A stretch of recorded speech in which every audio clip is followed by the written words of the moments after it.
من الشيطان الرجيم بسم الله الرحمن الرحيم إن يوم الفصل كان ميقاتا يوم ينفخ في الصور فتأتون أفواجا وفتحت السماء فكانت أبوابا وسيرت الجبال فكانت سرابا إن جهنم كانت مرصادا للطاغين مآبا لابثين فيها أحقابا لا يذوقون فيها بردا ولا شرابا إلا حميما وغساقا جزاء وفاقا إنهم كانوا لا يرجون حسابا وكذبوا بآياتنا كذابا وكل شيء أحصيناه كتابا فذوقوا فلن نزيدكم إلا عذابا. قال المؤلف والمفسر رحمه الله تعالى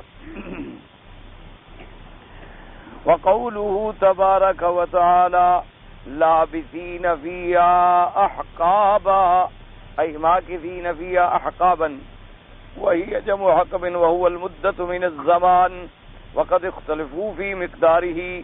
فقال ابن جرير عن ابن حميد عن مهران عن سفيان الثوري عن عمار الدهني عن سالم بن أبي الجعد قال قال علي بن أبي طالب هلال الهجري ما تجدون الحقب في كتاب الله المنزل؟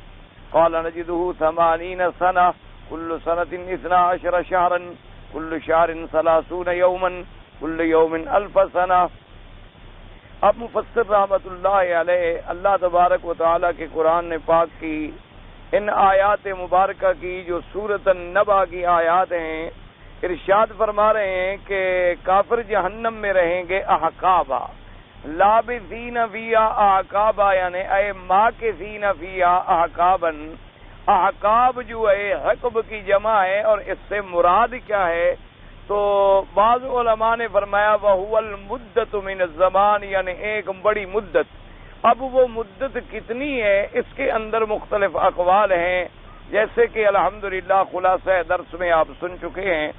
اب مفسر رحمت اللہ علیہ فرماتی ہیں کہ حضرت علی بن ابی طالب رضی اللہ تعالیٰ عنہ نے ہلال ہجری سے کہا کہ بھئی قرآن میں جو احقاب اور حقب کا لفظ آیا ہے اس کے بارے میں آپ لوگ حقب کو کتنی مدت تصور کرتے ہیں؟ تو انہوں نے کہا کہ ہمارے ہاں اس کا مدت جو ہے وہ ہوتی ہے 80 سال یعنی 80 سال کا ایک حقبہ ہوگا. اب وہ سال جو ہے کل سنت 12 شہرن اس کے 12 مہینے ہوں گے اور کل شہر 30 یومن ہر مہینہ جو ہے وہ 30 دن کا ہوگا اور کل یوم 1000 سنت اور ہر دن جو ہے وہ 1000 سال کے برابر ہوگا. تو اس لیے بعض لوگوں نے اور حضرت علی ابن ابی طالب سے بھی یہی قول مشہور و معروف ہے. وَهَكَذَا رَوَى النَّبِيُّ هُرَيْرَةَ وعبد الله بن عمرو وابن عباس وسعيد بن جبير وعمر بن ميمون والحسن وقتادة والربيع بن أنس والضحاك وعن الحسن والسدي أيضا 70 سنة. انہوں نے کہا کہ 70 سال کہتے ہیں حقبہ کو. وعن عبد الله بن عمرو الحقب 40 سنة كل يوم منها كألف سنة مما تعدون. رواہما ابن ابی حاتم. عبداللہ ابن عمرو سے بھی یہ روایت آئی ہے انہوں نے فرمایا کہ عقبہ جو ہے وہ ہوتا ہے 40 سال کا 40 سنہ لیکن ہر دن جو ہے وہ 1000 سال کے برابر ہوگا. وقال بشیر بن کعب ذکر علی ان الحقب الواحد 300 سنة 12 شهرا كل سنة 360 يوما كل يوم منها كألف سنة. بشیر ابن کعب فرماتی ہیں کہ میں نے یہ بھی سنا ہے کہ حقب جو ہے ایک وہ ہے 300 سال کے برابر اور ایک سال جو ہے وہ ہے 12 مہینے کے برابر اور ہر سال کے 360 دن ہیں اور ہر دن جو ہے وہ ہے 1000 سال کے برابر. ورواه ابن جرير وابن ابي حاتم ثم قال ابن ابي حاتم ذكر عمرو بن علي بن ابي بكر الاسفيدي قال حدثنا مروان بن معاويه الفزاري عن جعفر بن الزبير عن القاسم عن ابي امامه عن النبي صلى الله عليه وسلم في قوله تبارك وتعالى لابثين فيها احقابا. قال فلك الشهر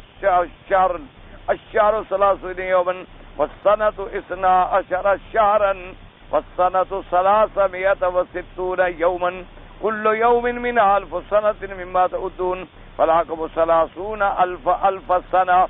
وهذا حديث منكر جدا والقاسم هو والراوی ان هو جعفر بن الزبیر کلاہما متروک. انہوں نے کہا کہ اس حساب سے ایک حقب جو ہے وہ بنے گا 30,000 کو پھر 1000 سے ضرب دیں تو یعنی تقریباً 30 لاکھ سال. لیکن مفسر فرماتے ہیں کہ یہ روایت جو ہے منکر ہے، چونکہ اس میں ایک تو راوی جو قاسم ہے اور قاسم نے پھر روایت کی ہے جعفر ابن زبیر سے، ایک تو اس کے اندر جعفر ابن زبیر عن القاسم، تو یہ دونوں جو ہے متروک ہیں، ان کی روایت کا اعتماد نہیں ہے. تو لہذا یہ قول جو ہے یہ تو ایک انتہائی کمزور ترین قول ہے. وقال البزار حدثنا محمد بن مرداس قال حدثنا سليمان بن ابو العلاء قال سألت سليمان التيمي ان يخرج من النار احد فقال حدثني نافع عن ابن عمر رضي الله تعالى عنهما عن النبي صلى الله عليه وسلم انه قال والله لا يخرج من النار احد حتى يمكث فيها احقابا قال ولكم بضع وثمانون سنة كل سنة 360 يوما مما تعدون. ثم قال سليمان بن بصري مشهور. اب اس روایت میں آتا ہے کہ فرماتے ہیں مسلم ابن ابو العلا کہ میں نے سلیمان تیمی سے پوچھا کہ کیا کوئی جہنم سے نکلے گا، تو انہوں نے کہا کہ مجھے نافع نے ابن عمر رضی اللہ تعالی عنہما سے ایک روایت فرمائی ہے کہ حضور پاک نے فرمایا کہ کوئی جہنم سے نہیں نکلے گا حتیٰ کہ رہے گا اس میں احقاب. اور حقب کتنا ہے؟ انہوں نے کہا 80 اور کچھ سال، اور ہر سال جو ہے وہ ہوگا 360 دن کا، اور 360 دن اسی طرح ہوں گے جیسے کہ من بعد تعدون، جیسے کہ تم دنیا میں اس کا حساب کرتے ہو. تو اس لیے اب یہ بات خلاصہ درس میں بھی الحمدللہ آپ پڑھ چکے ہیں، سن چکے ہیں. اتنے اقوال مفسرین کرام کو جمع کرنے کے اور ذکر کرنے کے لیے ضرورت کیوں پیش آ گئی؟ اس لیے ضرورت پیش آئی کہ لفظ آیا قرآن پاک میں کہ لابثین فیہا احقابا، اور مراد ہیں اس سے طاغین، اور طاغین سے مراد ہیں کافرین، کہ کافر جو ہیں وہ جہنم میں رہیں گے للطاغین مآبا لابثین فیہا احقابا، کہ طاغین جو ہیں وہ جہنم میں رہیں گے کئی احقاب. احقاب جمع کا صیغہ ہے. تو اب لغت کی بحث میں یہ بات آ گئی کہ ایک حقب جو ہے اس کی مدت کتنی ہوتی ہے. تو اب بعض نے کہا 80 سنتن، بعض نے کہا 70 سنتن، بعض نے کہا 40 سنتن، اور بعض نے کہا کہ ایک دن جو ہے وہ 1000 سال کے برابر ہوگا، اور بعد نے کہا 300 سنتن. یہ سارے اقوال اس لیے آ گئے کہ بظاہر ایک چیز جو ہے تعارض نظر آتا ہے کہ کافر تو ابداً ہمیشہ جہنم میں رہے گا، خالدین فیہا ابدا، وہ تو جہنم سے نکلے گا ہی نہیں. کلما ارادوا ان یخرجوا منها اعیدوا فیہا، اور ان کے لیے جو ہے فلہم عذاب مقیم، جملہ اسمیہ ہے کہ ان کے لیے دائمی عذاب ہے کافروں کے لیے. تو اب چلو 1 منٹ کے لیے ہم احقاب کو کتنا لمبا مان لیں، 2,80,00,000 سال بھی اگر ہم ان کے مان لیں بقور ایک دن کے 1000 سال کے، تو 2,80,00,000 سال آخر گزر جائیں گے. تو اس کے بعد اس کا مطلب ہے کہ کافر جو ہے وہ جہنم سے نکل جائے. اور حالانکہ قرآن مجید کی آیات مبارکہ جو ہیں وہ یہ واضح فرماتی ہیں، نص قطعی اس پہ دلالت کرتی ہے کہ انہوں نے ہمیشہ جہنم میں رہنا ہے، کافر جہنم سے کبھی نہیں نکلے گا. اس لیے اب مفسرین کرام کو بڑی تردد ہوا اور بحث ہوئی کہ بھی احقاب کتنی ہوگا اور ایک عقبہ کتنی ہوگا. حالانکہ ہمیشہ بات یاد رکھیں کہ قاعدہ یہ ہے کہ علماء محققین نے اور سلف صالحین نے رحمت اللہ علیہم اجمعین نے فرمایا ہے کہ قرآن پاک جس چیز کے بارے میں کوئی تفصیل بیان نہ کرے، مثلا یعنی علی سبیل الاجمال بیان فرما دیں یا ایک چیز مبہم ذکر فرما دیں تو اس کی بحث میں پڑھنے کی ضرورت ہی نہیں. ایک اصولی قاعدہ. اسی طرح دوسرا قاعدہ مبارک یہ ہے قرآن پاک کا کہ آیات متشابہات اور آیات محکمات. آیات محکمات تو یہ ہوتی ہے نا جو بالکل واضح اور بین ہے، جن میں کسی قسم کا اشتباہ ہوتا ہی. اور بعض آیات مبارکہ جو ہیں وہ متشابہات میں شمار ہوتی ہیں کہ ان کے اندر 2 قول ہو سکتے ہیں.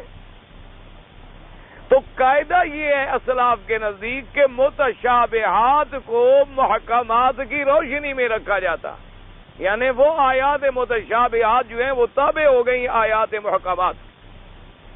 تو جب ہم آیات متشابہات کو محکمات کے تابع کر کے اسی روشنی میں دیکھیں گے تو بات سمجھ آ گئی کہ مثلا ایک جگہ اللہ نے فرما دیا کہ کافر رہیں گے احقاباً کئی احقاب، تو اس سے مراد یہ تھا کہ بڑی مدت، بڑی لمبی مدت. اور دوسری جگہ قرآن پاک نے وضاحت فرما دی کہ خالدین فیہا ابدا، کہ کافر رہیں گے اس میں ہمیشہ. تو اب جب ان دو آیتوں کو ہم نے سامنے رکھا تو مراد لمبی مدت سے بھی ہمیشہ تھا اور خالدین فیہا ابدا سے مراد بھی ہمیشگی تھی. تو لہذا کسی قسم کا کوئی تعارض نہیں، کسی قسم کا کوئی تردد نہیں، کسی قسم کا کوئی اختلاف نہیں. اس لیے ہمیں بلا وجہ ان لمبی ابحاث میں جانے کی ضرورت بھی نہیں تھی کہ اب ہم لغت کے طور پہ بحث شروع کریں کہ حقبہ کتنے کا ہوتا ہے اور وہ 80 سال کا ہوتا ہے یا 70 سال کا ہوتا ہے، اور 1 سال کے 12 مہینے ہوں گے اور 1 سال کے 360 دن ہوں گے، پھر ہر دن جو ہے وہ 1000 سال کے برابر ہوگا. تو اتنی لمبی بحث میں صرف علماء کرام اس لیے چلے جاتے ہیں تاکہ کوئی معارضین اسلام اور منکرین اسلام اگر اعتراض کریں کہ بھئی تو یہ تو حقبہ ہوا، حقاب ہوئے، تو نے کہا اس کی بھی تو اتنی بڑی لمبی مدت ہے، کروڑوں سال ہو گئے، تو کروڑوں سال پتہ نہیں کب ختم ہوں کب نہیں ہوں گے. تو اس لیے انہوں نے ایک روشنی ڈالی. ورنہ قاعدہ یہ ہے کہ اہل جنت جب جنت میں داخل ہوں گے تو خالدین فیہا ابدا، اور اہل جہنم جب جہنم میں، یعنی اہل جہنم، اب دیکھ لیں، ایک اہل جہنم ہوں گے اصحاب الکفر والشرک، کافر مشرک، خالدین فیہا ابدا. ایک اصحاب جہنم ہوں گے اصحاب المعاصی، کہ ہیں تو مسلمان، ہیں تو مومن لیکن گناہگار ہیں، مرتکب کبائر ہیں. وہ جہنم میں رہیں گے قدر اپنی سزاؤں کے. اس کے بعد اللہ تبارک و تعالی ان کو جہنم سے نکالیں گے شفاعت انبیاء علیہم السلام سے، اسی طریقے سے شفاعت قرآن سے، اسی طریقے سے سب سے آخر میں جو بچیں گے من کان فی قلبہ مثقال ذرۃ من ایمان، ان کو اللہ تبارک و تعالی اپنی رحمت سے جہنم سے نکال کے جنت میں بھیج دے. تو اس لیے ایک بات جو ہے بڑی واضح ہو گئی. اب قرآن نے کہہ دیا احقاب، تو بحث میں پڑھنے کی ضرورت ہی نہیں. جیسے کہ قرآن مجید نے کئی مقام پہ، جیسے مثلا ذکر آ گیا اصحاب کہف کا، تو قرآن مجید نے اتنی بات فرمائی اذ اول فتیۃ الی الکہف، کہ جب چند نوجوانوں نے پناہ لی غار میں. بھئی اب وہ نوجوان کون ہیں؟ تو قرآن کوئی قصے کی کتاب ہے؟ قرآن پاک جو ہے وہ کوئی انصاف بیان کرنے کے لیے آیا ہے کہ قرآن تفصیل بیان کرے کہ ان نوجوانوں کے نام یہ تھے اور ان کی عمر یہ تھی اور فلاں سن میں پیدا ہوئے تھے اور فلاں سن میں فوت ہو گئے تھے اور جناب ان کا قد اتنی فٹ تھا اور چہرہ مبارک ایسا تھا اور ایسا؟ کوئی ضرورت نہیں ہے. مقصود تو صرف یہ تھا کہ یہودیوں نے مشرکین مکہ کو پڑھایا کہ یہ 3 سوال ہیں حضور پاک سے پوچھیں. ایک روح کے بارے میں، ایک ان لوگوں کے بارے میں جنہوں نے غار میں پناہ پکڑی، اور ایک ایسا بادشاہ بھی گزرا ہے جو مشرق بھی پہنچا ہے اور مغرب بھی پہنچا ہے. تو یہ 3 جو ہیں وہ کون ہیں؟ اگر حضور پاک جواب دیتے ہیں تو وہ اللہ کے نبی ہیں، اور حضور اگر جواب نہ دے سکیں تو پھر معلوم یہ ہوتا ہے کہ وہ اللہ کے نبی نہیں ہیں. تو یہ ایک سوال آیا، اللہ نے قرآن نازل کر کے ان کے بارے میں تفصیل سے جواب عطا فرما دیا. ان مشرکین و یہود کا رد ہو گیا، اور ساتھ اس بات آخرت ہو گئی کہ جو اللہ تبارک و تعالی اصحاب کہف کو 309 سال تک غار میں زندہ رکھنے پہ قادر ہیں، اور پھر ان کو جگا دیتے ہیں، پھر ان کو موت عطا فرما دیتے ہیں، اور ان کے لباس بھی نہیں تبدیل ہوتے، ان کی شکل بھی نہیں تبدیل ہوتی، تو ہمیں بھی قبروں سے دوبارہ نکالنے پہ قادر ہے. بات ختم ہو گئی. اللہ کا قرآن تو عبرت کے لیے، اللہ کا قرآن تو موعظہ ہے، اللہ کا قرآن تو ہدایت کے لیے ہے. اب بلا وجہ اس میں اگر ہم پڑھیں گے تو لازمی بات یہ ہے کہ وہ ٹھوکریں لگیں گی، اور سابقہ روایات سے اور سابقہ کتب اسرائیلیہ غیر معتمدہ ان سے جناب ہم بحث کریں گے کہ ان کے نام تبلیغہ تھا، اس کا نام مکسلمینہ تھا، اس کا نام یہودا تھا، اس کا نام فلاں تھا اور اس کا نام فلاں تھا. یہ بحثیں جو ہیں بالکل لا طائل ان کا قرآن سے تھا. اذ اول فتیہ، تو بس انتہا ہو گئی بات. اللہ کا اگر ضروری ہوتا تو اللہ قرآن میں نام لے لیتے، کوئی مشکل بات تھی. اگر ضروری ہوتا تو حضور صلی اللہ علیہ وسلم کو ان کے نام بتلا دیے جاتے کہ جناب ان کے نام یہ تھے، بات ختم ہو گئی۔ اسی طریقے سے کئی مقامات ایسی ہیں، جیسے کہ اب اگلا ایک قصہ آ گیا ذل کرنے، ابھی اب کون ہے؟ او جناب، دنیا نے اتنی بحثیں لکھی ہیں کہ مستقل کتابیں لکھ ڈالی گئی ذل کرنے۔ کسی نے کہا کون تھا، کسی نے اچھا اس کی وجہ یہ ہے، خدا کی قدرت یہ ہوتی ہے کہ جب آدمی مشکل میں پڑتا ہے تو مشکلات بھی بڑے عجیب ہوتے ہیں۔ دنیا میں جتنے اس لقب کے ساتھ لوگ گزرے ہیں ان کا نام بھی اسکندر تھا اور لقب بھی یہی تھا، یعنی لقب بھی ذوالقرنین تھا اور نام بھی اسکندر تھا۔ اس لیے اب جناب ٹھوکریں لگی جناب تاریخ دانوں کو، کسی نے کہا اس سے مراد وہ ہے اور کسی نے کہا وہ ہے اور کسی نے کہا وہ ہے، اور بحثوں میں پڑھتے پڑھتے دنیا کی کتابیں کنگال ڈالی ہیں، اور فائدہ کوئی بھی نہیں۔ مقصود تو صرف اتنی تھا کہ حضور سے ایک سوال کیا گیا، اللہ نے قرآن میں جواب دے دیا کہ بھی جس کے بارے میں تم پوچھتے ہو اس کا قصہ ہی ہے، بس۔ اب اس کی بحث میں ہمیں الجھنے کی کوئی ضرورت ہی نہیں تھی کہ ہم بلا وجہ تواریخی روایات کو اور روایات اسرائیلیہ کو لے کر ایک بنیاد بنائیں اور پھر ایک عمارت رکھیں۔ کسی نے کہا جی حضرت عیسیٰ علیہ السلام سے 300 سال پہلے گزرا ہے، کسی نے کہا نہیں جناب عیسیٰ علیہ السلام کے بعد گزرا ہے، کسی نے کہا کہ نہیں جناب اس سے مراد جو ہے وہ حضرت ابراہیم علیہ السلام کے زمانے میں گزرا ہے، کسی نے کہا جی وہ ہمیر کا تھا، کسی نے کہا کہ نہیں وہ تھا ہی چین کے علاقے کا، کسی نے کہا کہ نہیں جی وہ تھا رشین ایریے کا آدمی تھا، کسی نے کچھ کہہ دیا اور کسی نے کچھ کہہ دیا اور بلا وجہ الجھتے چلے گئے۔ اچھا کسی نے کہا جی اس کو کرنین اس لیے کہا ہے کہ اس کے 2 سینگ تھے، کسی نے کہا کہ جی وہ اپنی زلفوں کو 2 حصوں میں تقسیم کرتا تھا اس لیے اس کو کہا گیا، کسی نے کہا کہ نہیں جناب اس لیے اس کو کہا گیا کہ وہ چونکہ مشرق بھی پہنچا مغرب بھی پہنچا تو لہذا اس وجہ سے اس کا یہ لقب بن گیا، کسی نے کہا کہ اللہ تبارک و تعالیٰ نے اس کو ظاہری طور پر جو علم ہے وہ بھی عطا فرمائے تھے اور جو اندر کی چیزیں ہیں وہ بھی بتلائی تھی اس لیے اس کا یہ لقب پڑ گیا۔ تو یہ ساری پیسوں میں پڑھنے کی ضرورت کیا تھی؟ اگر ہمارا اللہ کے قرآن پہ ایمان ہو اور ہمارا اللہ کے فرمان پہ ایمان ہو تو جتنی قدر اللہ نے قرآن میں بیان فرمایا اور حضور پاک نے وضاحت فرما دی بات ختم ہو۔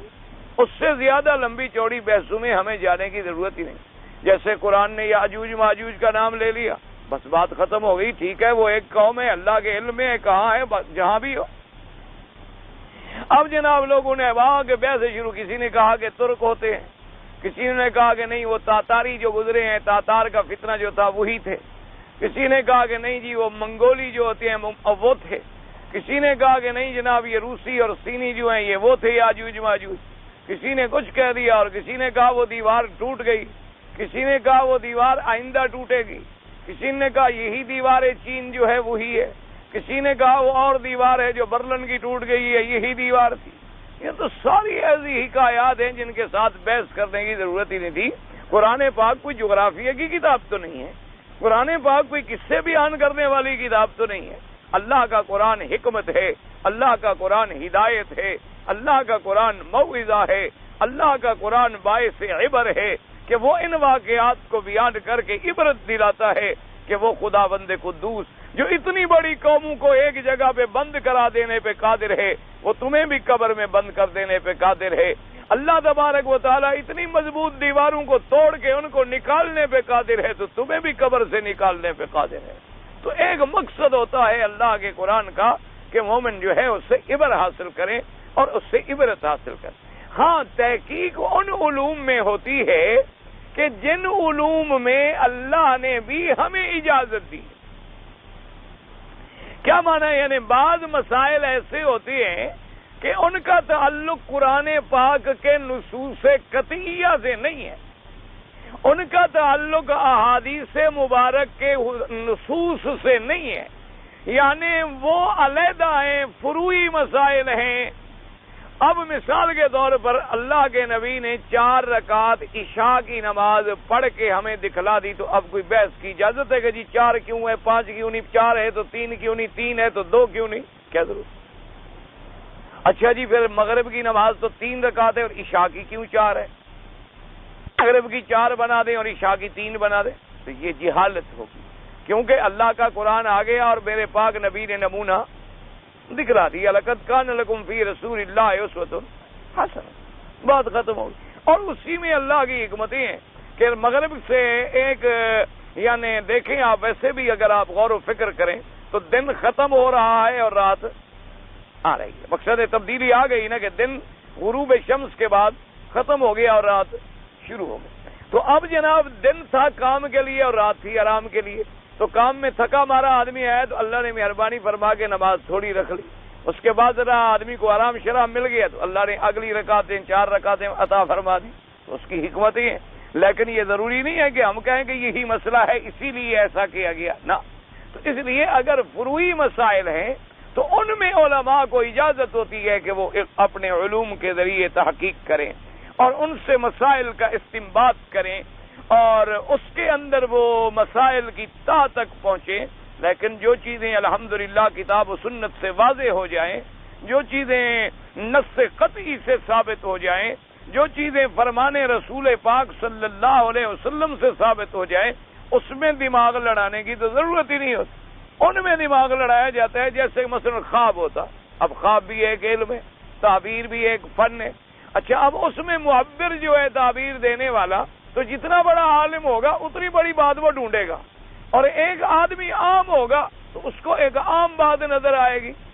جیسے ایک بڑا مشہور واقعہ لکھا حضرت نانوتوی رحمۃ اللہ علیہ کا، ان کے ایک بھائی تھے، انہوں نے حضرت کی خدمت میں آ کر ایک دفعہ عرض کیا۔ حضرت نانوتوی رحمۃ اللہ علیہ کو بھی علوم تعبیر سے بڑی مناسبت تھی، اور اللہ نے ویسے بھی اپنے وقت کے بہت بڑے محدث، بہت بڑے مفسر، اللہ کے ولی اور اللہ تبارک و تعالیٰ کے عباد صالحین میں سے تھے۔ ان کے ایک بھائی تھے، شاید محمد منیر ان کا نام تھا یا ایسے کوئی نام مبارک تھا، بہرحال۔ تو انہوں نے ایک دفعہ آگے عرض کیا اپنے حضرت کی خدمت میں کہ حضرت میں نے خواب دیکھا ہے کہ کچھ بطخیں جو ہیں وہ بریلی کی جانب سے، بریلی ایک جگہ کا نام ہے ہند میں، بریلی کی جانب سے اڑتی اڑتی آئیں اور میرے مکان کی چھت پہ بیٹھ گئی اور پھر چلی گئی۔ اس کی تعبیر کیا ہے؟ تو حضرت مولانا کے بھائی بھی تھے، بہرحال بے تکلفی بھی تھی آپس میں، بھائی جو تھے، تو حضرت مسکرائے، انہوں نے فرمایا بھی بات سنو، اگر تو مٹھائی کھلاؤ تو پھر تو تعبیر جو ہے ہم کوئی اچھی دیں گے۔ بھائیوں کی جیسی آپس میں بے تکلفی ہوتی ہے۔ انہوں نے کہا دیکھو اگر مٹھائی نہ کھلاؤ پھر تو تمہیں 11 روپے مہینے کی نوکری ملے گی، اور مٹھائی کھلا دو تو بھائی 20 روپے والی مل جائے گی۔ تعبیر یہ ہے۔ تو انہوں نے کہا حضرت میں مٹھائی کھلاتا ہوں، تو ہم نے فرمایا پھر ٹھیک ہے، مٹھائی کھلاتے ہو تو تمہیں 20 روپے کی نوکری اللہ پاک دے دے۔ خیر چند دن گزرے، انہیں بریلی سے ایک دوست نے خط لکھا کہ میں نے آپ کے لیے کوشش کی تھی، مجھے پتا چلا ہے کہ آج کل آپ برسر روزگار نہیں ہے، میں نے ایک محکمے میں درخواست دی تھی تو 20 روپے مہینے پر آپ کا تقرر ہو گیا ہے اور آپ ڈیوٹی پہ حاضر ہو جائیں۔ حضرت وہ خط لے کر حضرت کی خدمت میں آگے کہنے لگے بھائی جان وہ تو واقعی آپ کی تعبیر اللہ نے پوری فرما دی، مجھے تو 20 روپے مہینے کی نوکری مل گئی، لیکن یہ بات مجھے سمجھ نہیں آئی کہ مٹھائی کھلاؤ تو 20 روپے کی ملے گی اور مٹھائی نہ کھلاؤ تو 11 روپے کی ملے گی، یہ بات البتہ مجھے سمجھ نہیں۔ تو انہوں نے فرمایا کہ تم نے دیکھی تھی کہ بطخیں آئی ہیں میرے مکان میں، بطخ ایک حلال پرندہ ہے اور پرندوں کا شکار بھی اللہ نے جائز رکھا ہے، اس سے مجھے ایک بات تو یہ سمجھ آئی کہ تمہیں رزق حلال ملے گا، ایک بات تو مجھے یہ سمجھ آ گئی، اور دوسری یہ سمجھ آئی کہ بھئی وہ پرندے جو ہیں وہ اڑ کے تمہارے گھر میں آئے، تم ان کو نہیں لے آئے ہو، تو یہ بھی معلوم ہو گیا کہ اللہ وہ رزق تمہیں بغیر طلب کے، بغیر مانگے، بغیر محنت کے دیں گے۔ یہ بات بھی مجھے اسی ان کے پرندوں کے آنے سے سمجھ آ گئی۔ اور دوسرا بات یہ تھی 11 اور 20 کا چکر یہ تھا کہ فارسی میں بطخ کو کہتے ہیں بط، اور با اور طا کے ساتھ، اور عربی میں اسی کو کہتے ہیں بطن تشدید کے ساتھ، اس میں 2 طا ہوتی ہیں، طا کو طا میں ادغام کر کے پڑھا جاتا ہے، فارسی میں 1 طا ہوتی ہے، اور لغت عربیہ میں 2 طا ہوتی ہیں، ایک طا کو طا میں ادغام کر دیتے ہیں تو تشدید سے پڑھتے ہیں بطن، اور فارسی والے پڑھیں گے بط۔ اگر ہم فارسی والا لے لیتے ہیں تو ایک حرف بنا با کا اور ایک بنا تا کا، با کے 2 بن گئے اور تا کے 9 بن گئے تو 11 بن گئے، اور اگر 2 تا بنا دیں تو 9 اور 9 18 اور 2 20 بنتے تھے۔ اور یہ حضور پاک نے فرمایا ہے کہ محبر جو تعبیر دے گا اسی کے مطابق واقع ہو جاتا ہے خواب۔ تو اگر ہم اپنی نیت کر لیں گے عربی والے لفظ کی تو اللہ تمہیں 20 دے دے، اور اگر ہم نیت کر لیتے فارسی والے لفظ کی تو اللہ تمہیں 11 کی نوکری دیتے۔ تو اب اتنی مسائل کی گہرائیوں میں کیوں، یہ ایک فروعی بات، اس کا کوئی ایسے احکامات سے کوئی تعلق نہیں تھا، تو ان گہرائیوں اور گہرائیوں میں پھر علماء چلے جاتے ہیں۔ لیکن جو باتیں قرآن پاک سے 2 ٹوک واضح انداز میں ثابت ہو جائیں ان میں تو پھر کسی بحث کی گنجائش ہی نہیں ہوتی۔ اس لیے ہمیشہ یاد رکھیں کہ جو چیز قرآن و حدیث نے بیان فرمائی آمنا باللہ وصدقنا، اللہ نے فرما دیا، بات یہ تھی کہ لابسین فیہا احقابا، کہ کافر جو ہیں وہ جہنم میں رہیں گے احقابن۔ اب وہ کتنی احقاب ہیں؟ کوئی اللہ نے فرمایا 2 3 4 5 6، تو جب نہیں فرمایا ہے تو اس کا مطلب ہے غیر معلوم، نامعلوم یعنی ہمیشہ۔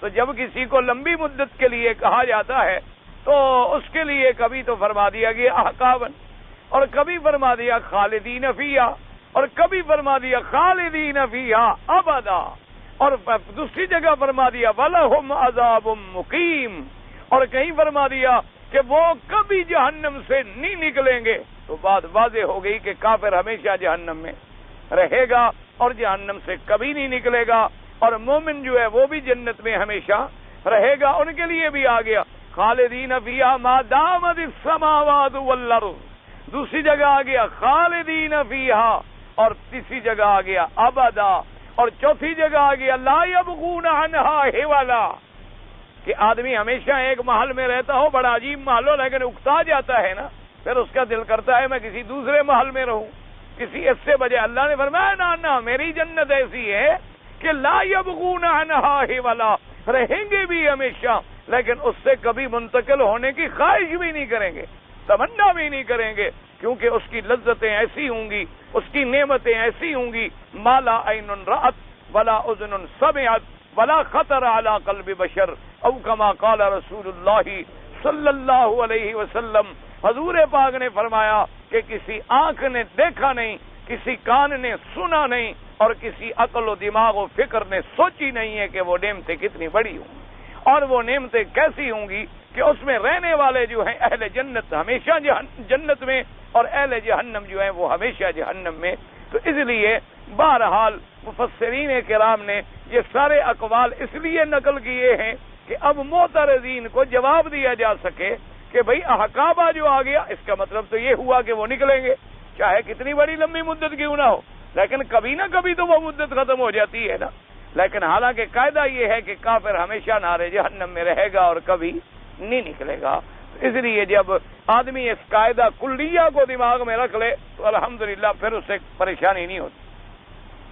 وقال الصديق العارفين فيها عقابا قال 700 من كل 70 سنة كل سنة 360 يوما كل يوم قال فسنة مما تعدون۔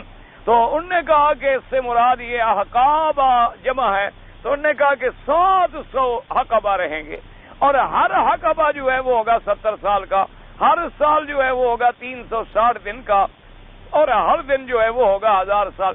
بھئی جتنا بڑھاتے چلے جاؤ لیکن ایک حد تو ہوگی نا۔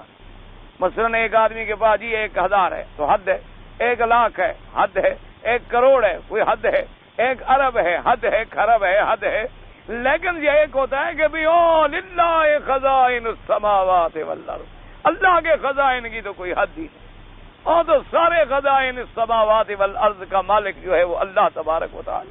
تو اس لیے اس لمبی چوڑی بحث میں جانے کی ضرورت ہی نہیں ہے، مقصد صرف اتنی بیان کرنا تھا۔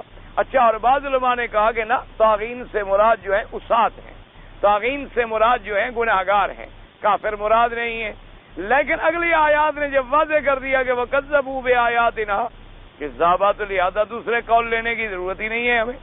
اور پھر یہ ہے کہ ان کے مقابلے پہ ہم اگلی آیتوں میں پڑھیں گے انشاءاللہ ان للمتقین مفازا۔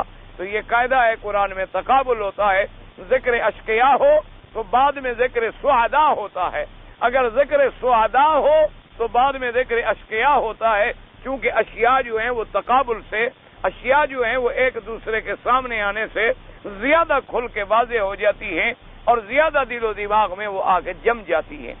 اچھا، بعض علماء نے فرمایا کہ یہ آیت ہی منسوخہ ہے، کہ یہ آیت جو ہے منسوخ ہو گئی، یعنی پہلے تو یہ تھا کہ کئی عقاب رہیں گے، لیکن بعد میں آ گیا کہ وہ ہمیشہ عذاب میں رہیں گے، تو لہٰذا یہ آیت جو ہے ختم ہو گئی۔ بھئی یہ تو اللہ نے خبر دی ہے، نسخ منسوخ ہوتا ہی احکام میں ہے، نسخ منسوخ اخبار میں تو نہیں ہوتا، نسخ اور منسوخ جو ہے وہ تو احکام میں ہوتا، یعنی پہلے ایک حکم تھا کہ ہم بیت المقدس کی طرف نماز پڑھیں، اب دوسرا حکم آ گیا فول وجہ کا شطر المسجد الحرام کے نماز مسجد الحرام، تو پہلا حکم جو ہے وہ منسوخ ہو گیا۔ جیسے کہ پہلا ایک حکم تھا مثال کے طور پر کہ آدمی دن کو بھی روزہ رکھے اور رات کو اگر اس کو نیند آ جائے اور سو جائے تو اس کے بعد بھی روزہ شروع ہو گیا، لیکن بعد میں حکم آ گیا کہ اللہ تبارک و تعالیٰ نے احل لکم لیلۃ الصیام من الرفث النساء لباس لکم وانتم لباس لہن، اور اللہ نے فرمایا کلوا واشربوا حتی یتبین لکم الخیط الابیض، تو اب واضح ہو گیا، تو پہلا حکم ختم و منسوخ ہو گیا، دوسرا حکم جو ہے وہ ناسخ۔ لیکن یہ تو اللہ خبر دے رہے ہیں کہ کافر جو ہیں وہ جہنم میں رہیں گے، اللہ تبارک و تعالی نے خبر بیان فرمائی ہے۔ تو بہرحال راجح قول مفسرین کا یہی ہے کہ قرآن نے فرمایا کہ ہمیشہ رہیں گے، لابسین فیہا احقابا، احقاب کا آگے اللہ پاک نے قرآن میں یہ نہیں بیان کیا کہ کتنا، اب ہم حقبہ کی تحقیق میں تو پڑھ گئے کہ 80 سال مراد ہے یا 70 خالدین فیہا ابدا، تو لہذا لمبی چوڑی بحث میں جانے کی ضرورت ہی نہیں۔ اصل میں علماء بھی مجبور ہوتے ہیں کہ وہ معارضین اسلام کے جواب دینے کے لیے ایسی لمبی بحثیں ذکر کر دیتے ہیں تاکہ طالب العلم جو ہے وہ ذرا روشنی میں آ جائے۔ اس لیے فرماتے ہیں کہ وقت قال مقاتل ان هذه الايه منسوخه بقوله تعالى فذوقوا فلن نزيدكم الا عذابا، انہوں نے کہا کہ مقاتل ابن حیان فرماتی ہیں کہ یہ آیت پہلی جو ہے یہ ختم ہو گئی، منسوخ ہو گئی، یعنی منسوخ الحکم، یعنی حکم منسوخ ہو گیا، تلاوت باقی ہے۔ تو کس آیت کے ساتھ کہ اللہ نے فرمایا فذوقوا فلن نزيدكم الا عذابا، کافروں کو کہا جائے گا کہ اب چکھو یہی جہنم، نہیں بڑھایا جائے گا تمہارا مگر عذاب، یعنی تم ہمیشہ عذاب میں رہو۔ تو لہذا اس آیت نے پہلی آیت کو تو کہتی ہیں کہ منسوخ فرما دیا۔ وقال خالد بن معدان هذه وقالت الا ما شاء ربك في اهل التوحید رواہ ابن جریر۔ اب یہ دوسرا قول بھی بیان کر دیا کہ خالد ابن معدان فرماتی ہیں کہ خالدین فیہا ما دامت السماوات والارض الا ما شاء ربک۔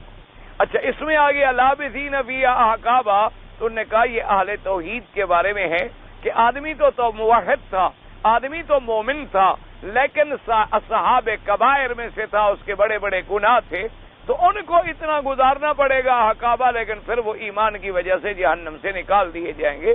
تو انہوں نے کہا کہ تاغین سے مراد یہاں کافرین نہیں، بلکہ یہاں وہ مومن مراد ہیں، وہ مسلمان مراد ہیں کہ عقیدہ ان کا خالص توحید کا تھا، لیکن اس کے ساتھ گناہگار تھے۔ اب گناہوں کی انہیں سزا مل گئی، اور گناہوں کی سزا بھگتنے کے بعد جو ہے وہ جہنم سے نکالے گئے، اور اللہ تبارک و تعالیٰ کی رحمت سے ان کو جنت پہ بھیجا گیا۔ تو ایک قول مفسرین نے یہ بھی بیان فرمایا ہے، اور الحمدللہ یہ بھی آپ خلاصہ درس میں پڑھ چکے اور سن چکے۔ ثم قال تبارک و تعالی ويحتمل أن يكون قوله تعالى لابثين فيها أحقابا متعلقا بقوله تعالى لا يذوقون فيها بردا ولا شرابا ثم يحدث الله لهم بعد ذلك عذابا من شكل آخر ونوع آخر ثم قال والصحيح أنها لا انقضاء لها۔ اب مفسر رحمت اللہ علیہ فرماتی ہیں کہ ایک احتمال یہ بھی بیان کیا گیا ہے کہ لابثین فیہا احقابا لا یذوقون فیہا بردا ولا شرابا الا حمیما وغساقا۔ بعض علماء نے فرمایا کہ لابثین فیہا احقابا کا تعلق جو ہے اگلی آیت سے ہے، یعنی رہیں گے احقاب اس عذاب میں کہ نہیں چکھیں گے کوئی ٹھنڈک نہ کوئی پینے والی چیز، بلکہ ملے گا کھولتا ہوا پانی اور زخموں کی دھون، یعنی احقاب تو اس عذاب میں ہوں گے۔ اس کے بعد یتبعث لهم نوع آخر من العذاب، اس کے بعد ان کے لیے پھر اور عذاب شروع ہوگا۔ پھر اور عذاب شروع ہوگا، پھر اور عذاب شروع ہوگا، یعنی یہ عذاب کی قسم جو ہے اس میں رہیں گے احقابن، پھر قسم تبدیل ہو گئی عذاب کی، یعنی مثلا کوٹھی بند رہیں گے اتنی مدت، پھر جناب دوسری جگہ، پھر تیسری جگہ، پھر اور اسی طرح ہمیشہ رہیں گے۔ مفسر رحمت اللہ علیہ فرماتی ہیں کہ بھائی اگر غور کرو تو وہ صحیح ہو لا انقضاء علیہا، کہ صحیح قول تو یہی ہے کہ لا انقضاء علیہا، کافروں کے لیے عذاب کی کوئی ختم ہو گئی، وہ ہمیشہ عذاب میں رہیں گے۔ یہ تو انہوں نے کہا وَيَحْتَمِلُ وَقِيلَ، یعنی یہ بھی کہا گیا، یہ بھی کہا گیا اور یہ بھی احتمال ذکر کیا گیا۔ اصل بات تو وہی کی وہی ہے کہ کافر جو ہے ہمیشہ نارے جہنم میں رہے گا، خالدین فیہا ابدا۔ یرحمک اللہ۔ اب جناب فرماتی ہیں وقد قال قبل ذلك حدثني محمد بن عبد الرحيم البرقي قال حدثنا عمرو بن ابي سلمة عن زهير بن سالم سمعت الحسن يسر قوله تعالى لابسين فيها احقابا قال اما الاحقاب وليس لها عدة الا الخلود في النار ولكن ذكروا ان لك وسبعون سنة كل يوم منها كألف سنة مما تعدون۔ اب فرماتی ہیں کہ میں نے حضرت حسن سے پوچھا کہ لابسین فیها احقابا کیا معنی؟ انہوں نے کہا احقاب کا معنی یہ ہے فلیس لہا عدت، کہ کوئی عدت معین تو اللہ نے نہیں کی۔ فرمایا احقابا معنی کیا ہے؟ الخلود، ہمیشہ ہمیشہ کافر جہنم میں رہے گا۔ باقی وہ فرماتے ہیں کہ احقاب کے بارے میں یہ تحقیق آ گئی۔ انہوں نے کہا بات سمجھیے کہ اللہ پاک نے تو معین نہیں کیا نا کہ کتنے احقاب، ایک جمع کا صیغہ ہے۔ علماء نے بعض اس بات پہ کی ہے کہ ایک حقبہ کتنے کا ہوتا ہے، بس۔ اب احقابن کا معنی یہی ہے کہ وہ ہمیشہ جہنم میں رہیں گے۔ یہ تو صرف لفظ حقبہ کی تحقیق آ گئی کہ بھی ایک حقبہ کس کو کہتے ہیں۔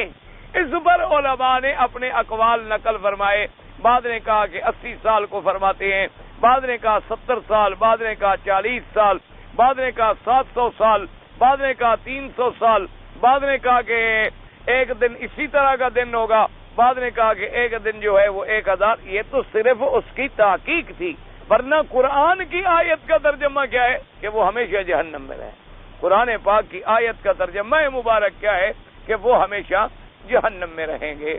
تو یہ اللہ تبارک و تعالی قرآن پاک میں ایسا جامع معنی کامل مکمل بیان ہے کہ اگر اللہ یعنی قلب سلیم عطا فرما دے اور آدمی قرآن پاک کی تشریح و تفسیر میں پابند ہو جائے قرآن کا اور فرمان پاک رسول صلی اللہ علیہ وسلم کا، تو الحمدللہ کوئی بھٹکنے والی بات ہی نہیں۔ آدمی الجھتا کب ہے کہ جب قرآن پاک کو اپنی عقل کے تابع کر دیتا ہے، اپنی رائے کے تابع کر دیتا ہے۔ عقل اور رائے جو ہے وہ تابع ہے کتاب و سنت کے، نہ کتاب و سنت تابع ہے ہماری عقل اور رائے کے۔ نہ تمام دنیا کے عقول اور رائے جو ہے وہ غلط ہو سکتے ہیں، لیکن اللہ کا قرآن اور سنت رسول جو ہے حضور پاک صلی اللہ علیہ وسلم کا فرمان مبارک جو ہے وہ کبھی غلط نہیں ہو سکتا، اس لیے کہ اللہ نے قرآن نبی کو خود پڑھایا ہے۔ تو جب پڑھانے والا خدا ہے تو خدا تو ہر غلطی سے پاک ہے، ہر صفت نقصان سے پاک ہے۔ تو جب اللہ نے فرمایا سنقرئک کا ہم تمہیں پڑھا دیں گے، اور پھر قرآن کی تفسیر بھی اپنے پاک نبی کو اللہ نے خود پڑھا دی، تو تفسیر بھی اللہ نے بیان فرما دی۔ قرآن پاک کو حضور کے سینے میں بھی اللہ نے خود جمع فرما دیا، اور قرآن پاک کو اللہ نے اپنے پاک پیغمبر کے سینے میں محفوظ بھی فرما دیا۔ اسی لیے تو یہ ایک عظیم نعمت ہے نا جی کہ قرآن جو ہے یہ ایک سب سے بڑا عظیم معجزہ ہے محمد مصطفیٰ صلی اللہ علیہ وسلم۔ اور معجزہ یاد رکھو کیا ہے؟ وہ دلیل نبوت ہوتا ہے۔ اچھا اب دیکھیں، پہلی نبوتیں بھی ختم ہو گئیں، پہلے انبیاء کے نبوتیں جو تھی وہ ختم ہو گئیں، تو ان کی دلیل نبوت بھی ختم ہو گئی، کیونکہ جب دلیل باقی نہیں رہی تو دعویٰ بھی باقی نہیں رہا۔ یعنی کیا مانا؟ موسیٰ علیہ السلام کو اللہ نے عصا دیا معجزہ اور ید بیضا دیا، تو اب نہ عصا ہے نہ ید بیضا ہے، دونوں دلیلیں جو تھی دلیل ختم تو نبوت۔ اللہ نے پاک نبی کو دلیل کیا دی قرآن، تو قرآن کی قیامت تک تو حضور کی نبوت بھی قیامت تک کہ دلیل نبوت موجود ہے تو نبوت بھی موجود ہے۔ نہ دلیل کبھی ختم ہو، نہ میرے مدنی پاک کی نبوت کبھی ختم ہو۔ تو ایک بنیادی بات ہمیشہ یاد رکھے کہ جب دلیل نبوت ختم ہو جاتی ہے تو نبوت بھی ختم ہو جاتی ہے، اگر دلیل نبوت باقی رہے گی تو وہ نبوت بھی باقی رہے گی۔ تو اللہ پاک نے حضور کو قرآن پاک کا ایسا معجزہ عطا فرما دیا کہ یہ قیامت تک باقی ہے۔ تو اگر قرآن قیامت تک باقی ہے تو حضور کی نبوت بھی قیامت تک کے لیے باقی ہے۔ نہ قرآن کا معجزہ کبھی ختم ہوگا، نہ حضور کی نبوت کبھی ختم ہوگی۔ تو اس لیے قرآن، لیکن اصول یہی ہوتا ہے کہ قرآن کو القرآن یفسر بعدہ بعدا، یا تو قرآن خود اپنی تفسیر بیان کرتا ہے یا قرآن کی تفسیر بیان کریں گے حضرت محمد الرسول اللہ صلی اللہ علیہ وسلم۔ پھر اللہ نے قرآن سمجھنے والے صحابہ پیدا فرمائے رضوان اللہ علیہم اجمعین، ان میں خلفائے راشدین کا بڑا مقام ہے، اور اسی طرح پھر ربیع ابن کعب رضی اللہ تعالی عنہ، زید بن ثابت رضی اللہ تعالی عنہ، عبداللہ ابن مسعود رضی اللہ تعالی عنہ، ان لوگوں کو اللہ نے پھر ابن عباس رضی اللہ تعالی عنہ، ان لوگوں کو اللہ نے پھر قرآن کا خصوصی فہم عطا فرمائی تھی اور خصوصی علم عطا فرمایا تھا۔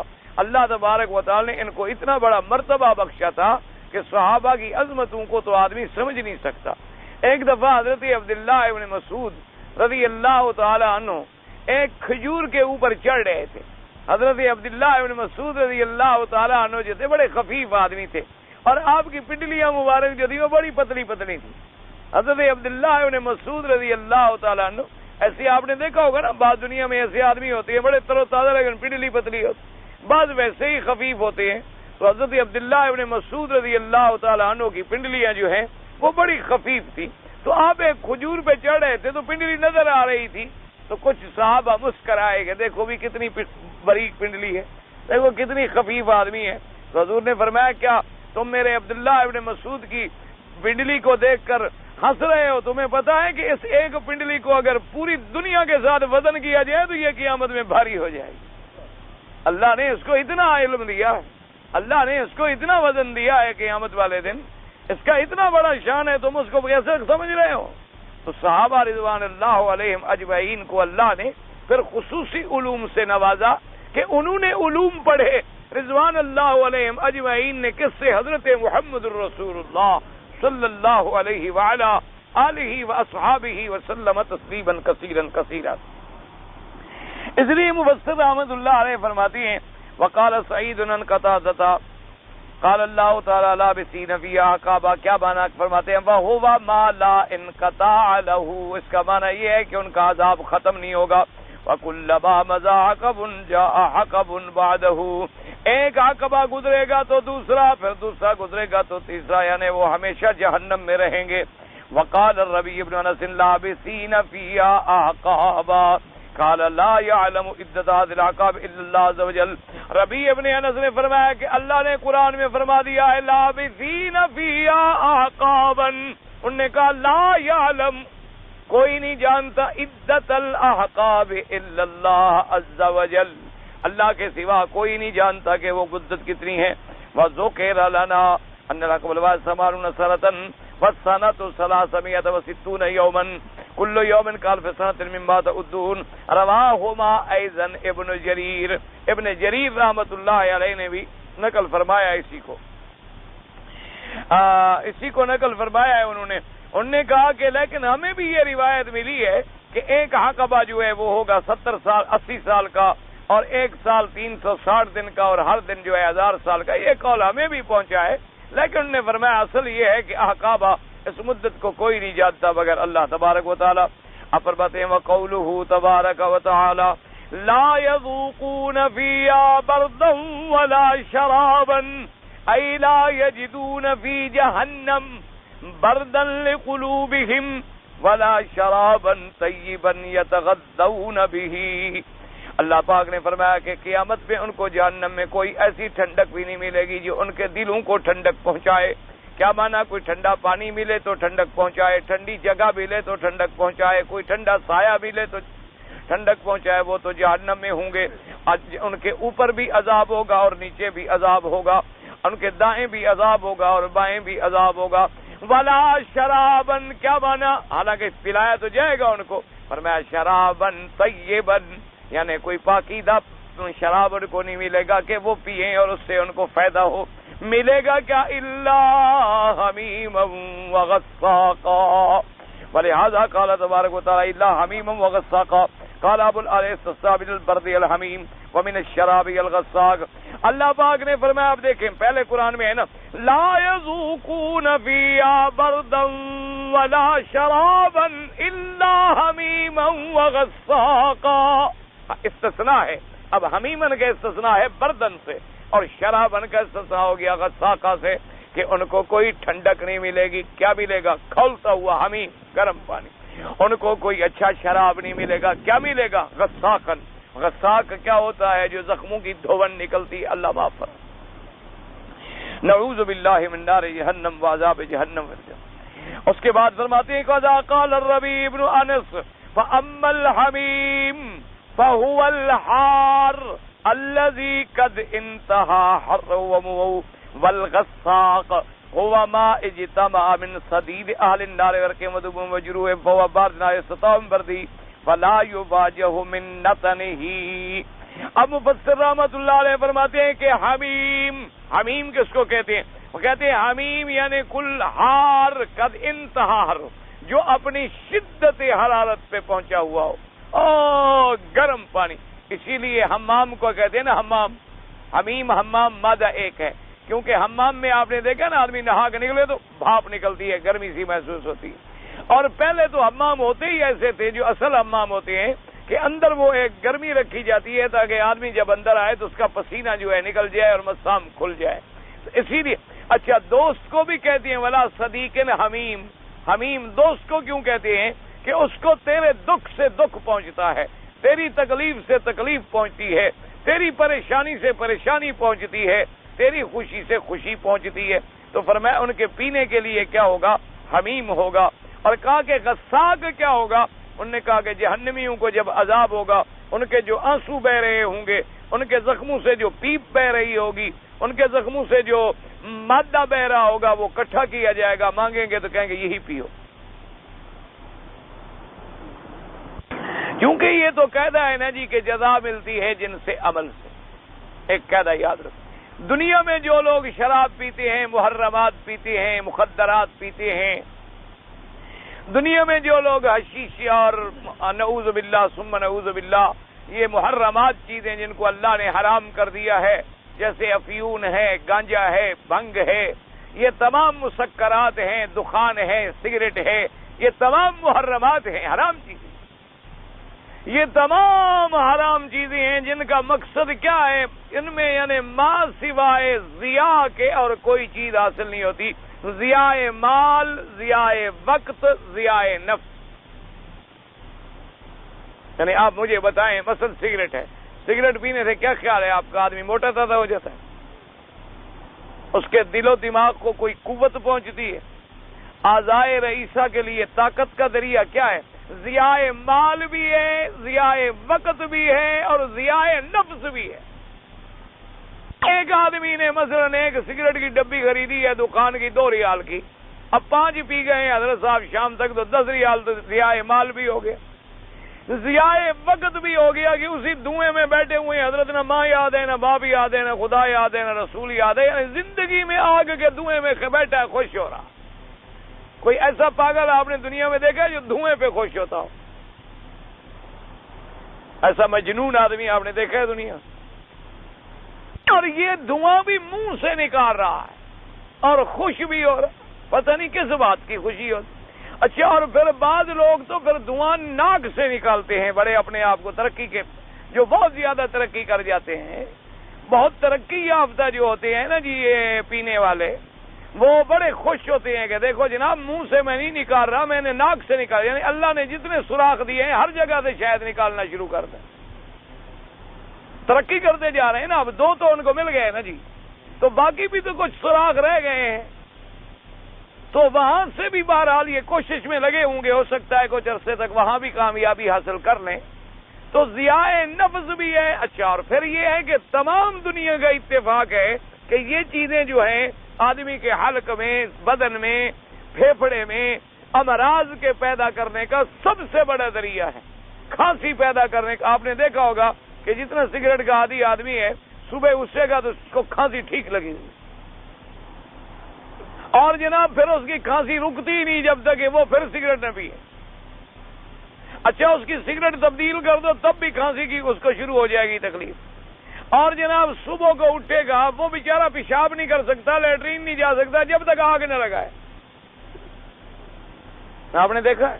اچھا آپ دیکھیں, ایمان سے کہیں مجھے ایک بات بتائیں کہ آپ نے کبھی کھانا بھی لیٹرین میں کھایا ہے؟ کوئی کھاتا ہے؟ اگر یہ اچھی چیز ہوتی تو لیٹرین میں پی جاتی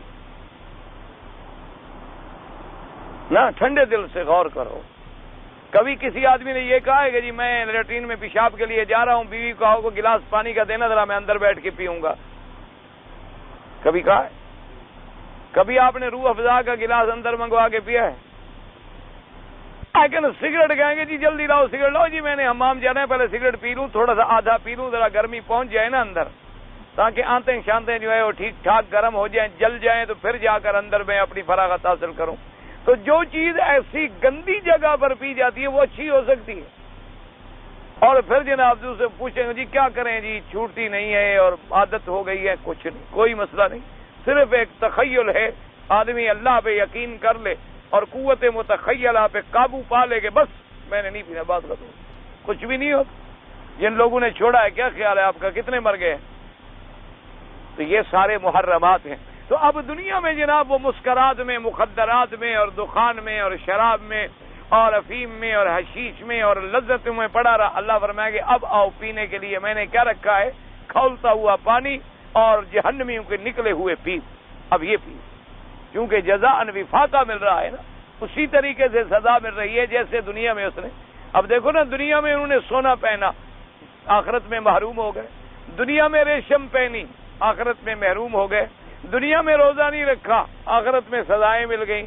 جنہوں نے دنیا میں روزے رکھے, حرام چیزیں استعمال نہیں کی, اللہ فرمائیں گے کلوا واشربوا ہنیئا بما اسلفتم فی الایام الخالیہ, کہ اب جناب کھاؤ پیو اور مزے کرو. جنت کے ریشم پہنو, جنت کے سونے پہنو, ان کے جناب کنگن پہنائے جائیں گے, جنت کے سونے کے اور چاندی کے اور موتیوں کے بنے ہوئے, اور جنت کے ریشمی ثیاب ملیں گے, اور من سندسن اور استبرق سے, اور ایسے ایسے جن کے تصورات سے بھی انسان کی دماغ جو ہے وہ نہیں پہنچ سکتا ہے.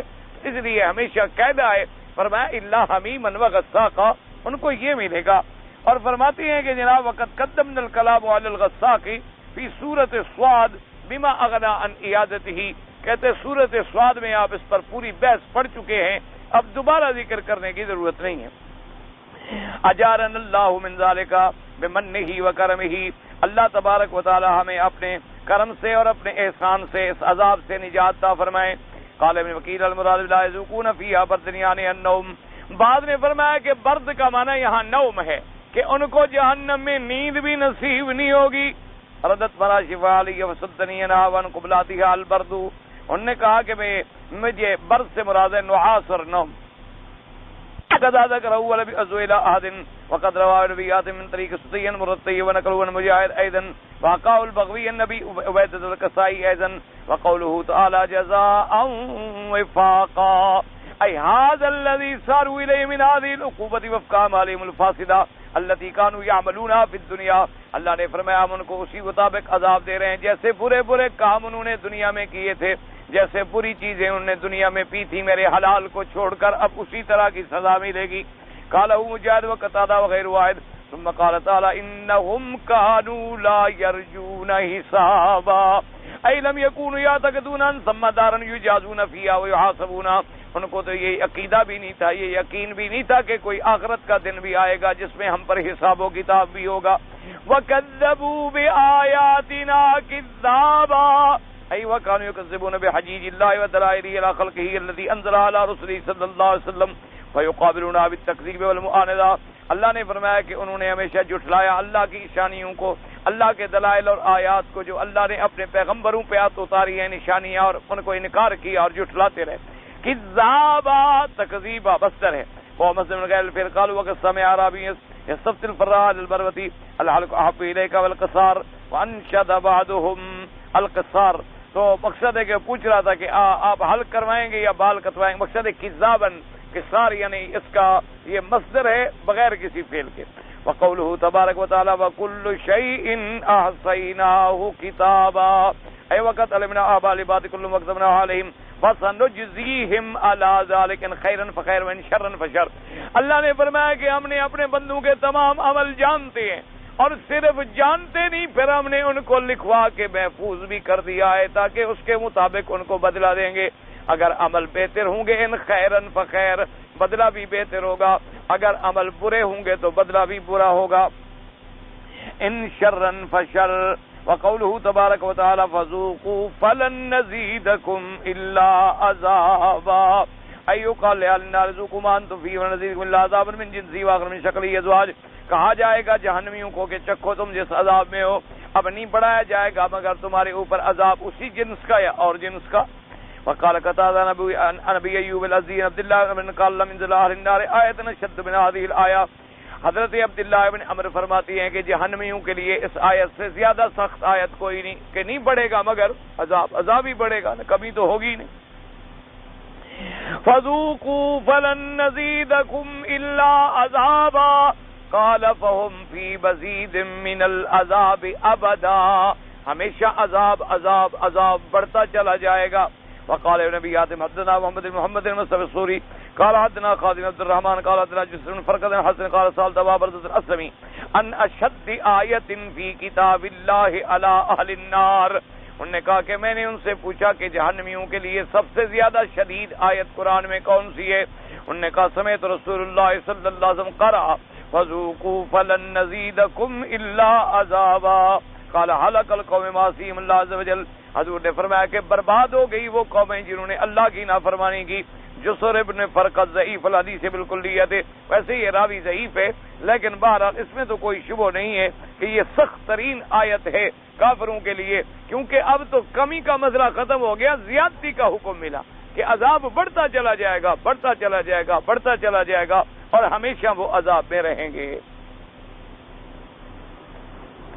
سر نماز ادا کرنے کے بعد اگر میں کوئی قضا نماز ادا کروں تو بھائی حنفی مسلک کے مطابق تو بہتر یہ ہوتا ہے کہ آپ اس کی قضائیں جو ہیں مغرب کے بعد کریں. ان کے نزدیک مطلقاً عصر کے بعد نماز نہ پڑھی جائے، گو بعض اقوال میں رعایت بھی ہے، لیکن یہاں حرمین میں بعض ائمہ کے نزدیک ہر وقت چونکہ نماز کی اجازت ہے لہذا وہ فرماتے ہیں اگر عصر کے بعد بھی ہو. اور ان کا مقصد یہ ہوتا ہے کہ اگر کوئی نماز ایسی ہے جیسے طواف آ گیا، جیسے جنازہ آ گیا، یا جیسے کسی نے قضا پڑھنی تھی، یا جیسے کسی نے تحیت المسجد پڑھنی تھی، تو وہ فرماتے ہیں کہ یہاں ہر وقت پڑھ سکتا ہے چاہے کوئی وقت بھی دن کا کیوں نہ ہو. لیکن احناف کے نزدیک بہرحال ان کا راجح قول یہی ہے کہ فجر کے بعد بھی نہ پڑھے جب تک سورج نہ چڑھ جائے، اور عصر کے بعد بھی نہ پڑھے جب تک کہ سورج ڈوب نہ جائے. اب یہ پتہ نہیں کیسا سوال ہے بھائی. ایک گاؤں تھا، گاؤں ویران ہو گیا، وہاں مسجد تھی، اس مسجد کا سامان کسی دوسری مسجد میں لگا دے، مسجد کا مسجد میں کوئی حرج نہیں. حضور صلی اللہ علیہ وسلم بشر ہیں، حضور صلی اللہ علیہ وسلم اور انبیاء کو اللہ نے حیات برزخی عطا فرمائی ہے. یعنی مکتب کے لوگ بولتے ہیں حضور صلی اللہ علیہ وسلم پتہ نہیں مجھے نہیں پتا، ہر جگہ جو اللہ کے انبیاء کو یا اولیاء کو ہر جگہ موجود اور حاضر ناظر مانے وہ کافر ہو جاتا ہے. نماز جنازہ کے بعد دعا مانگنا بدعت ہے، اور جب ختم کرتے ہیں یا ہمارے ہاں کو چمیلات کرتے ہیں کہتے ہیں حضور آ گئے ہیں، یہ عقیدہ رکھنا بالکل کفر اور شرک تک پہنچ جاتا ہے. اللہ معاف فرمائے.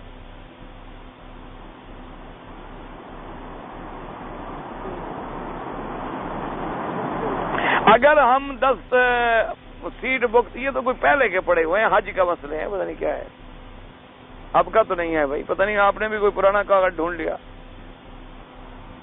قرض لیا تھا، ابھی مانگا تھا، وہ نہیں دیتے. ایک آدمی کو میں نے قرض لیا تھا اور میں مانگتا ہوں وہ نہیں دیتے. بھائی قیامت میں تو دے گا، اب چاہے نہ بھی دے تو آخرت میں دے گا، اور آخرت میں زیادہ ہم محتاج ہوں گے. یہاں تو چلو ادھر ادھر سے مانگ پانگ کے گزارا کر لیں گے، لیکن آخرت میں کیا ملے گا؟ تو جن کے بعد ہمارا قرض ہوگا یہی کام آئے گا. اگر یہاں نہیں دیتا ہے تمہارا بھلا ہے، آخرت میں تمہیں نیکیاں مل جائیں گی پیسوں کے بجائے. اب تو دنیا میں گزارا ہو جائے گا، باقی مولوی کیا کر سکتا ہے؟ میرے تو اپنے لوگ کھا گئے، مجھے نہیں دیتے تو میں کیا کروں؟ میں نے کہا ٹھیک ہے ابھی نہیں دیتے ہو تو آخرت میں صحیح.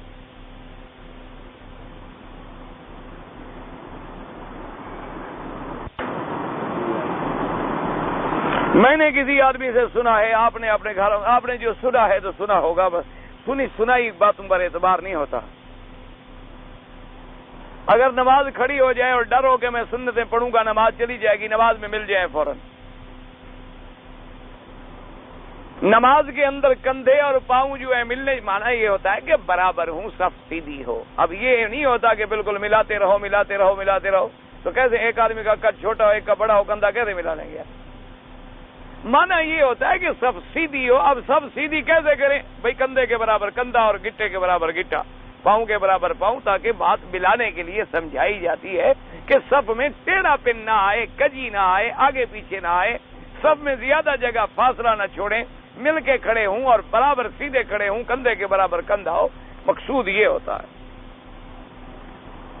اگر کوئی آدمی بیمار ہو یا کسی کو زہریلے جانور نے ڈس لیا ہو تو اس کو دم کرنا جائز ہے؟ ہاں بالکل جائز ہے۔ حدیث پاک میں ہے کہ ایک آدمی کو بچھو نے ڈس لیا تو ایک صحابی نے جا کر فاتحہ پڑھی اور دم کیا، تو حدیث پاک میں موجود ہے، کوئی ایسی بات۔ لیکن خیال یہ کیا کریں کہ دم کرنے والے بھی کوئی مومن موحد ہو، یعنی وہ اللہ کا قرآن پڑھنے والا ہو۔ یہ جو شرکیہ انتر جنتر منتر پڑھتے ہیں، اس کفر کے پڑھنے سے نہ پڑھنا جو ہے زیادہ بہتر ہے۔ عورتوں کی امام بن سکتی ہے، بن سکتی ہے۔ ہنڈی کے ذریعے اگر ملک کو نقصان ہو تو پیسے نہ بھیجیں۔ والدین کے لیے حج کر سکتے ہیں، کر سکتے ہیں۔ اگر نماز کھڑی ہو جائے اور میں سنتیں پڑھ رہا ہوں، یقین ہو کہ مجھے رکعت مل جائے گی تو پوری کر لو، ورنہ سلام پھیر دو اور فرض میں شامل ہو جاؤ، بعد میں سنتیں پوری کر لو۔ قربانی کا کوئی گوشت دے تو کھانا جائز ہے، جائز ہے۔ باقی عرفات جب آئے گا، مسئلے عرفات والے عرفات کے دن انشاءاللہ۔ والد زندہ ہیں، بیمار ہیں، حج نہیں کر سکتے، آپ کر سکتے ہیں۔ ایک آدمی طواف کر رہا تھا، اس کو کسی دوسرے نے پیسے دے دیے تو اس نے لے لیے، تو وہ کیا کرے؟ مستحق نہیں ہے، نہیں ہے مستحق تو اور کسی مستحق کو دے دے، بس کوئی بات نہیں، خود مستحق نہیں ہے۔ اس کی وجہ یہ ہے نا کہ بعد ہمارے ایسے ہوتے ہیں نا بیچارے، یہ ہوتے ہیں لاکھوں پتی، شکل دیکھو تو لگتے ہیں یتیم ہیں بیچارے۔ بعد ہمارے ایسے بھی ہیں نا، اللہ کی نعمتوں کا ایسا حق ادا کرتے ہیں، جو باپ دادے نے جو کرتا خرید کر کے دیا تھا ابھی تک وہی رکھا ہوا ہے، اور لاکھوں پتی، کروڑوں پتی بیچارے ایسے لگتے ہیں دور سے کہ یہ مستحق ہے زکات کے۔ اب دیکھنے والے نے غریب سمجھے پکڑا دیا۔ اور بعض ایسے ہوتے ہیں ماشاءاللہ، ہوتے غریب ہیں، رہتے ٹھیک ٹھاک ہے، حالانکہ وہ مستحق ہوتے ہیں غریب زکات کے، لیکن دیکھنے والا یہ سمجھتا ہے یہ تو ماشاءاللہ یار بڑا آدمی ہے، کیونکہ عام طور پر یہی ہوتا ہے نا جی کہ آدمی کو ظاہراً اچھا رہتا ہو تو اب کسی کو کیا پتا ہے اس کے اندر کا کیا حال ہے۔ تو بہرحال اگر کسی نے تمہیں پیسے دے دیے ہیں اور تم مستحق نہیں ہو، اپنی شکل بھی اچھی بناؤ۔ حضور پاک نے فرمایا ہے کہ اللہ اگر نعمت دے لیراث النعمت علیک، اللہ کی نعمت